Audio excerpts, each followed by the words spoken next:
Unnerfed Main Menu. Unnerfed Main Menu is a minigame where you play as a Spike, with the goal of unaliving several GD icons. Each stage either changes the room layout or obstacle you play as. The second room adds another floor, while a later level has these monster faces you can bounce off of, and turns you into a ball monster who can flip gravity. Some other cool parts include flying around as a bat, becoming an entire clubstep monster, and this additional coin challenge you complete by crashing 5 ships in a row, which is fairly tricky as all you have to assist you is a circle of yellow orbs. Polychrome. Polychrome by Ivy Teal is a legendary level. Upon entering it, you'll notice a moving red light in the background and quickly realize that the black orb turns into a red one under the spotlight.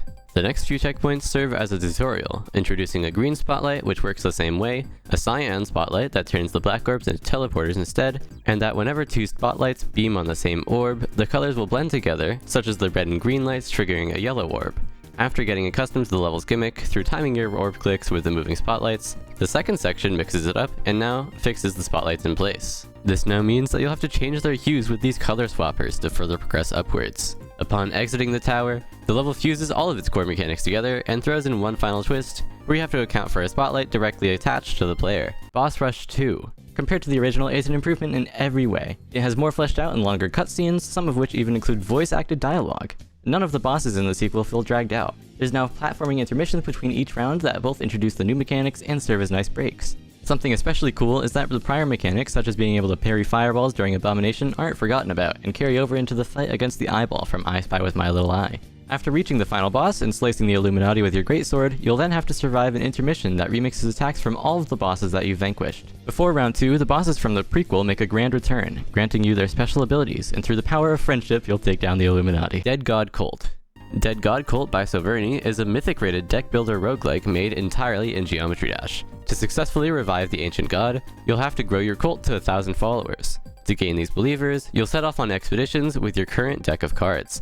In each expedition, you have 3 rounds to reach the required amount of influence, and if you lose, it's back to the start. So it's always a risk to embark on harder expeditions, which double the influence required to win, but give more rewards. You'll also have to account for your faith, the currency needed to play your cards. This will make every expedition a tough balancing act, as certain cards will give you more faith, give you more influence, have a multiplier effect, or draw more cards from your hand.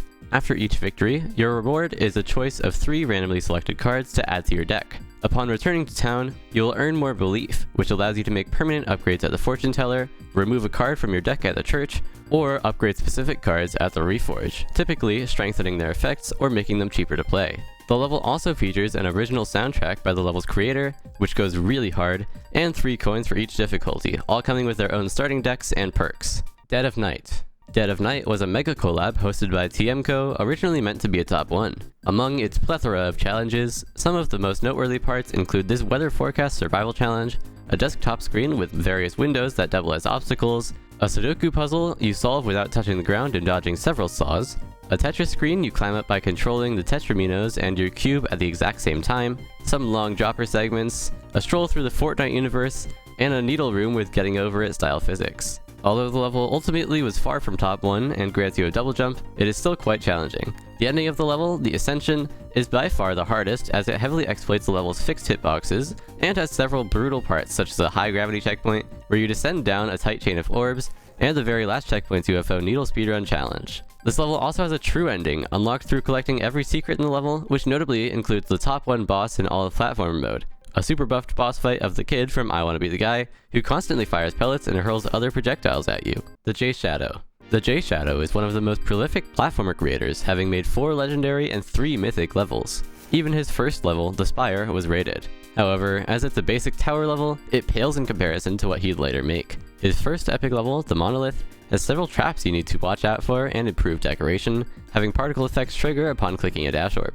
However, it still had noticeable flaws, ranging from some gameplay that felt unfair to a boss fight that overstayed its welcome. A couple weeks later, he'd released the Beacon, his first Getting Over It or Faudian style level, featuring a minimalistic art style. All his hard work resulted in Throat of the World, his first mythic level, featuring several jaw-dropping boss fights. It also popularized both his dark fantasy pixel realism art style and traps that blend into the natural environment. After skipping past the legendary tier, he would get it soon enough with Spire of Arcanum, a Faudian featuring several field and potion effects. His next level, Orbital, was a genre change, where you escape a collapsing spaceship. Soon enough, he'd get his second mythic with the Menhir, which was a massive improvement from Throat of the World. It did a better job of integrating custom orbs with the various traps found throughout the level. His next two levels were Exaltation, both a slope boosting extreme and the hardest level he's ever made, and Sheercrag, another getting over it style level, but this time with a grappling hook and several points where you can lose horizontal progress. This all culminated into his third mythic and best level he's ever made, Arcturan. It's essentially a full-on RPG, featuring a weapon and equipment system, 12 bosses, and 6 dungeons, all with their own unique gimmicks. Before his retirement, he broke the record for fastest legendary rate after uploading the Nucleus, a level designed around using the jetpack that can run out of fuel. Rev Not Rev. Rev Not Rev is a leaderboard mod who is most well known for collecting the most amount of coins in the entirety of platformer mode. As a result, Rev has a really well-rounded skill set, as the coins range anywhere from speedrunning Draupnir, a Faudian level, where you use the spear to climb up several cliff sides, beating the extreme demon depths in practically pitch-black darkness, to mastering 2048. However, his Achilles heel is Tetraminos, as he is still missing both hard Tetris coins. Last year, he was the first victor of the top 43 needle level Lava Trials 2, and the hardest grappling hook extreme Hall of the Hooking. Aside from that, he also has one of the best flukes in platformer mode, beating the last 40% of former top 1 Convolution. After ending up at number 21 on 2025's platformer rank, Rev Not Rev has been popping off this year. In just 3 months, he's beaten the hardest jetpack level, I Loved You, the rated top 1 Diamonds for Dashers, the 10-second top 6 PLS, and verified the top 4 Angel on a Satellite. This skyrocketed him all the way to a peak ranking of 7, which also had the byproduct of finally knocking Samamba out of the top 10. Rev Not Rev is also the main thumbnail artist for the weekly P-Man, and frequently posts his platformer completions, so make sure to check out his channel. Thank you so much for 2,000 subscribers, shoutouts to the channel members, and don't forget to like and subscribe if you enjoyed the video.